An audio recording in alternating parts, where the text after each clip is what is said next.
সুপ্রিয় অষ্টম শ্রেণীর শিক্ষার্থীরা সকলে কেমন আছো? আশা করছি ভালোই আছো। তো গত পর্বে আমরা ছবি 3-এর বিবরণমূলক রচনা দেখেছিলাম। তো এই পর্বে আমরা ছবি 4 যে বিবরণমূলক রচনাটি রয়েছে সেই বিবরণমূলক রচনাটি দেখব। তো তার আগে চ্যানেলটি সাবস্ক্রাইব করে না থাকলে সাবস্ক্রাইব করে দাও। দেখো ছবি 4 দ্বারা কি বোঝানো হচ্ছে? বাংলাদেশের নদী দূষণ সম্পর্কে ছবিটি দ্বারা বোঝানো হচ্ছে। তো দেখো বিবরণমূলক রচনায় আমরা কি লিখেছি? বাংলাদেশ অনেক নদ নদীর দেশ। দুঃখের বিষয় বিভিন্ন কারণে এসব নদী নোংরা ও অস্বাস্থ্যকর হয়ে পড়ছে।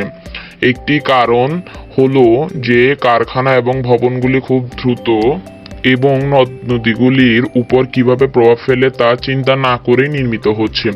কলকারখানার তরল বর্জ্য নদীতে গিয়ে নোংরা ও বিপজ্জনক করে তোলে। এছাড়াও নদীর পাড়ে বসবাসকারী মানুষও প্লাস্টিক আবর্জনা পানিতে ফেলে নদী নোংরা করছে। এটি সত্যি খারাপ। বাংলাদেশের মানুষের জীবন নদীর গুরুত্বপূর্ণ প্রভাব রয়েছে। আমাদের এই নদীগুলোকে দূষণের হাত থেকে রক্ষা করার জন্য এগিয়ে আসতে হবে। নদীগুলোকে বাঁচানোর উদ্দেশ্যে সকলের উচিত সমভাবে এগিয়ে আসা এবং পরিকল্পিত নগরায়ন ও শিল্পায়নের স্থাপনা নদী তীরবর্তী স্থান থেকে কিছুটা দূরে নির্মাণ করা। তো তারপরে দেখো বন্ধুদের সাথে আমি আলোচনা করে যে পরিমার্জিত রূপ পেয়েছি সেটি লিখলাম। তো দেখো ছবিতে দেখা যাচ্ছে নদীর তীরে গড়ে ওঠা কলকারখানা, সেখান থেকে বিষাক্ত বর্জ্য নদীগুলোকে প্রতিনিয়ত দূষিত করে চলছে। বাংলাদেশকে বলা হয় নদীমাতৃক দেশ। জনজীবনের সঙ্গে জড়িয়ে থাকা এই দেশের নদীগুলো নানান রকম কারণে প্রায় প্রতিদিনই দূষিত হচ্ছে। নদী দূষণের অন্যতম কারণগুলোর মধ্যে রয়েছে দ্রুত ও অনির্বাচিত শিল্পায়ন ও নগরায়নের উদ্দেশ্যে নদী তীরবর্তী স্থানে স্থাপনা ও কলকারখানা তৈরি। কলকারখানা থেকে নির্গত তরল বর্জ্য নদীর পানিতে মিশে নদীর পানিকে দূষিত ও বিষাক্ত করে। এছাড়া নদী তীরবর্তী স্থানে বসবাসরত মানুষরা তাদের গার্হস্থ্য ব্যবহার্যের প্রয়োজনে প্রতিদিন নানাভাবে নদীর পানিকে দূষিত করছে।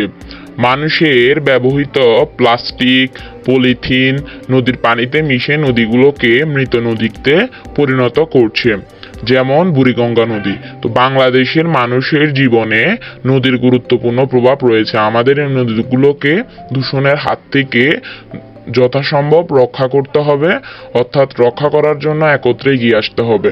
নদীগুলোকে বাঁচানোর উদ্দেশ্যে সকলের উচিত সমভাবে এগিয়ে আসা এবং পরিকল্পিত নগরায়ন ও শিল্পায়নের স্থাপনা নদী তীরবর্তী স্থান থেকে দূরে নির্মাণ করা। তো আশা করছি তোমরা বুঝতে পেরেছো এই বর্ণনামূলক রচনাটি। তো আরেকবার তোমরা এই বর্ণনামূলক রচনাটি ভালো করে দেখে লিখে নেবে বা মুখস্থ করে নেবে। তো আগামী পর্বে আমরা বিবরণমূলক রচনার এই জায়গা থেকে শুরু করব। তো সকলকে একটি অনুরোধ, যারা চ্যানেলটি সাবস্ক্রাইব করোনি অবশ্যই সাবস্ক্রাইব করে পাশে থাকা বেল আইকনটি প্রেস করে দাও। সকলকে বিদায়।